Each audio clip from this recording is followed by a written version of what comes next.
जी sir. मैं engineer Mahavir Singh Shekhawat सहभागी राजपूत परिवार का संस्थापक अध्यक्ष हूँ। हमने कल प्रेस वार्ता करके 25 अप्रैल को इसी साल की 25 अप्रैल को झुंझुनू के नगर परिषद ने ये फैसला करा है कि एक जो सर्कल जिला परिषद के पास में उसका नाम झुंझार सिंह सर्कल कर दिया जाए। इससे पहले 2009 में नगर परिषद ने उनकी एक मूर्ति भी लगाई कलेक्टर निवास के ठीक सामने झुंझुनू का संस्थापक बोलकर। हम सिर्फ प्रशासन को ये बताना चाहते हैं कि इस नाम का जो झुंझा जाट या झुंझार सिंह बोला जा रहा है, इस नाम का कोई इतिहास में कैरेक्टर नहीं है, काल्पनिक कैरेक्टर है। उपन्यास लिखने वाले खुद ही कभी इसमें इनकी जन्म की तारीख में कन्फ्यूजन में है। वो इसको बोलते हैं कि कभी वो 6वीं शताब्दी में हुए हैं, कभी नवाब मोहम्मद खां के टाइम में 15वीं शताब्दी में हुए हैं, और कभी बोलते हैं कि वो शार्दुल सिंह जी के टाइम में, ठाकुर साहब के टाइम में 18वीं शताब्दी में हुए हैं।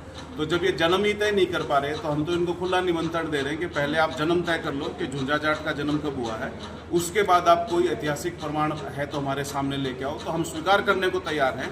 उनको ये बताना पड़ेगा कब शासक रहे, कब संस्थापक रहे, कौन से समय तक इनका राज था।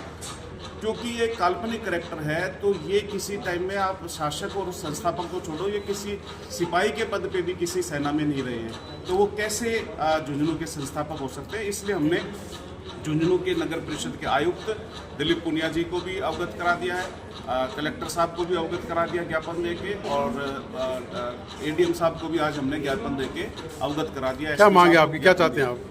हमारी मांग बिल्कुल साफ है कि ऐसा, क्योंकि एक काल्पनिक कैरेक्टर है तो इतिहास के साथ ना खेला जाए। उससे क्या होगा, अगर हमारे झुंझुनू के बच्चे और जो इसके शेखावटी के बच्चे गलत इतिहास सीखेंगे और मान लीजिए ऐसा कोई सवाल इतिहास में आएगा तो उसका जवाब दे देंगे कि झुंझुनू का संस्थापक झुंझा जाट था, तो उनके नंबर कटेंगे।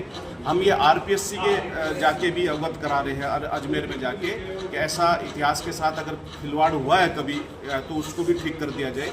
और हम चाहते हैं कि भारत सरकार, राजस्थान सरकार इसमें जो प्रमाणित इतिहास है उसको जाके, ताकि बच्चों को अच्छे से इतिहास सिखाया जा सके। हमारी दूसरी मुख्य मांग है कि जो 2009 में झुंझा की मूर्ति लगी है उस मूर्ति को तुरंत प्रभाव से ढक दिया जाए, और झुंझुनू के संस्थापक, क्योंकि वो सभी कौमों की भावना आहत करती है। हम राजस्थान में हम राजा को भगवान का अंश मानते थे, उसमें वास्तविक पिछड़ा वर्ग भी था, दलित भी था, मुस्लिम भी था, राजपूत भी था, कायम खानी भी था, सब थे।